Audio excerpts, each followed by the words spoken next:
Welcome back, everyone, to our brand new series titled The Need for Self-Esteem. I want to thank Torah Anytime once again for posting. Rabbi Dr. Abraham Twersky writes in one of his amazing books, Angels Don't Leave Footprints, something really incredible. Listen to this.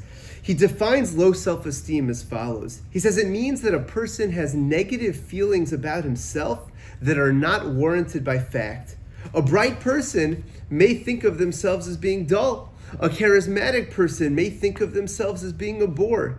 Now, the reason why these unjustified negative feelings create so much havoc is because a person can adjust well to reality only if he has an accurate perception of reality.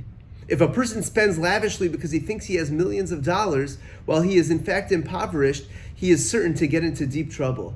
Every person is a major part of his own reality. If a person has a negative perception of himself, he's going to adjust life according to this incorrect self-assessment. His grasp of reality is flawed and his adjustment to life will suffer.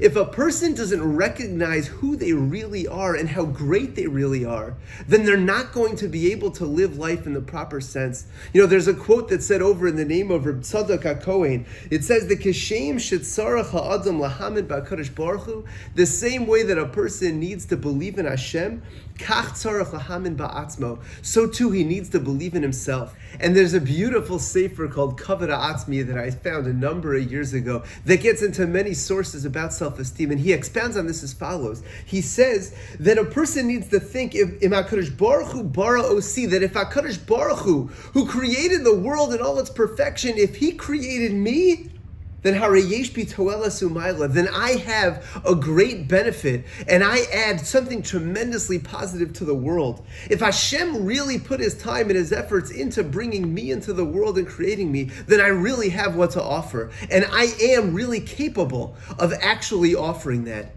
The issue is when a person doesn't recognize that they have those capabilities and a person doesn't realize the great strengths that they really have and they're able to bring to the world. Rabbi Yerucham Levavitz said, "Oy lo la'adam she'eno makir es l'kuyei nafsho." Woe to a person that doesn't recognize his flaws. Shahari'enu yodea ma'alav l'sakin, because then he doesn't know what he needs to fix up.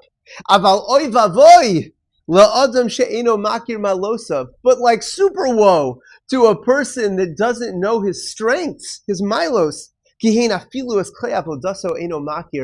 then he doesn't even recognize that which he has to work with, that which he has to be able to accomplish. In order for a person to be able to recognize what he needs to do in this world, in order for a person to be able to live life to their fullest, they need to understand their strengths. They need to know the positive attributes that they have. They need to understand the talents that HaKadosh Baruch Hu has given them in order for them to truly be able to accomplish, in order to be able to come closer to the Ribbon Shalom.